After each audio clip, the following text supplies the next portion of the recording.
Hello guys, it's been a little while. I hope y'all are doing okay and y'all are having a great holiday, and I'm wishing you all a very Merry Christmas. Anyway, I just want to say welcome to all my new subscribers and welcome to Historic Travels, a channel where we're going to be focusing on history. As of lately, we've been focusing more just on Titanic history and stuff, but eventually we are going to branch out into other topics as well. Anyway guys, please hit that subscribe button. Please give my video a like. And as I said before, welcome to all my new subscribers and thank you for all the comments. And I really appreciate all the views and everything you all are doing to help my new channel grow. Anyway guys, thank you so much, and let's get into the topic of today's video. Now for today's video, we're going to be talking about how the Titanic flooded. Now, if you think, okay, the Titanic struck an iceberg, she opened up her hull and she sank, well, you're right. You know, there's no way around it. The Titanic sunk because it hit an iceberg and opened up her hull. But if you really want to understand how Titanic sank, you need to kind of dig into it a little deeper and understand how the Titanic was built, how the watertight compartments were laid out, and a few odd things that happened throughout the evening that caused the Titanic to sink the way she did. This chart showcases how the Titanic was put together, and the big red orange lines that you see there represent watertight compartments. Now, the Titanic could stay afloat with any 2 of those watertight compartments breached, or if it was in some major head-on collision, the first 4 could be breached and she could still float. However, due to the iceberg's impact, 6 of the watertight compartments were opened up. In this sinking animation by National Geographic, you see 5 of the 6 watertight compartments flooding very rapidly. The 6th compartment only had a very small tear, so it didn't flood right away. But due to the weight in the first 5 compartments, you can see how it just pulled the bow lower and lower into the water. And at this point, there was just no way that the Titanic could handle that much water inside of the hull. There's no doubt about it. The iceberg is the major reason the Titanic sank, obviously.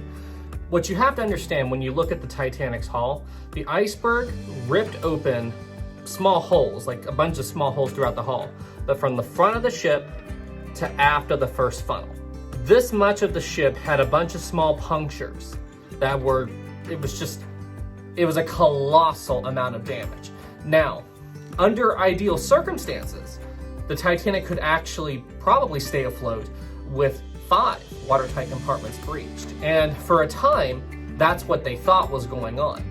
The Titanic started off, like at the front of the ship, if you go in order from boiler rooms. So what I'm talking about is from the front of the ship, that's boiler room 6. And if you go from the front to the back of the ship, that's boiler room 1. So 6 in the front, 1 in the back. Boiler room 6 was breached pretty badly. The boiler room 5 only had a very small tear inside of the coal bunker. Now, the coal bunker wasn't designed to be watertight. It was just meant to hold coal. But because they actually could shut the door into the coal bunker, they were actually able to control the flow of water in there for a while, which greatly delayed the sinking. However, where that metal wasn't designed to be watertight in boiler room number 5, the water inside of the coal bunker just kept building up until finally that whole coal bunker gangway door gave way and boiler room 5 flooded. Once boiler room 5 flooded, there was absolutely no hope for the Titanic. The following clip is from a Titanic film called What Sank the Titanic, and you just saw a man inside of boiler room 5, and then it just shifted into the coal bunker of boiler room 5, and you can see how it is absolutely full of water. And due to that hole, the water inside of that coal bunker, the pressure just built up. And because the wall of the coal bunker wasn't designed to be watertight, there was no way that they could hold back the water indefinitely. Eventually, the pressure inside the coal bunker became too much, and the whole wall just gave way, and water exploded from inside the coal bunker into boiler room 5. And at this point, boiler room 5 had to be abandoned. I highly recommend you all watch that documentary, from the clip I just showed you. It's very good. It gets a few details wrong, but honestly, you can't watch any Titanic film without it getting some of the details wrong.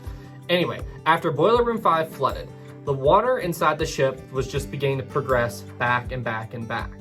But you see, the watertight compartments inside the ship did not go all the way up to the boat deck. If they had, the Titanic probably could have survived that amount of damage. They did something similar to that with Titanic's sister ship Titanic, but that's another story. Anyway, so the Titanic, the way the watertight compartments were laid out, they could withstand the amount of damage that I said, 4 or 5 compartments, without the water spilling over the tops of the bulkheads and going further and further back. However, with 6 compartments opened up, the water would do that. All those watertight compartments, the water would spill over and go back, back, back, and back. However, another big reason why they couldn't just seal off those watertight compartments was this passageway inside of the ship called Scotland Road. Scotland Road is a corridor that spans the entire length of the Titanic that allowed the crew to move from one end of the ship to the other. But because of how the Titanic was sinking, Scotland Road allowed the water easy access to flow throughout the ship throughout the sinking. So, with all the watertight compartments sealed and everything, due to Scotland Road, let's say you were further back in the ship, like right around here, and you're in boiler room 4, and you're in there working and it's completely dry. And then it's time for you to evacuate, and you start to go up the ladder and try to get out. The water would actually come down on you from above and flow down into your compartment, thus trapping anybody in there. The only way, if the water was above you, the only way you could move further aft at that point is to open up a watertight door and try to go back that way. But that created a horrible situation for people that are trying to evacuate the ship, and there's water above them. So it's like, how do you get out in those situations? This is another clip from the film What Sank the Titanic, and it shows the water coming down on people from above. So the compartment above where these stairways or where these people are trying to evacuate is beginning to flood, and they're trying to get out, and the water pours down on them from above. Another thing we need to talk about as far as ways for the water to get into ship or the Titanic to sink quicker occurred with the Ddeck Gangway door. Charles Lightoller ordered a few men to go down and open up the Ddeck Gangway door, and the whole idea was to lower lifeboats to that point and actually, take passengers through those doors and put them into lifeboats. However, Lightoller never saw the man again, and this big, huge door was left open and forgot about throughout the sinking. In this still image of the Titanic sinking, you can just see the Ddeck Gangway door beginning to dip under the water there on the right side. Now I want you to pay attention. The Titanic appears to be more or less stable, but in the next picture you'll see when that Ddeck Gangway door goes under, you'll notice how the Titanic has a sharp list to port in the direction of that door. You can see in this picture the Ddeck Gangway door is already underwater, and pay attention, you can now see how much of a sharp list the Titanic has to port in the direction of that door. So just think about how much water that open door let inside of the Titanic. So as you saw from these pictures, the Ddeck Gangway door was a huge opening that they opened up inside of the ship.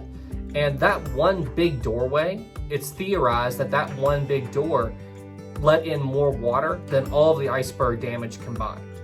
And as you saw from those pictures, the Titanic took a very noticeable list to port after that door had opened up. So I mean, that door greatly accelerated the sinking. I mean, it's quite possibly, it's unbelievable. But it was just one of those things with everything going on, they forgot that they left that door open. So those are 2 of the really big highlights that you need to understand in order to comprehend how the Titanic flooded. From boiler room number 5 to the Ddeck Gangway door to Scotland Road, and all of these things were factors in the sinking.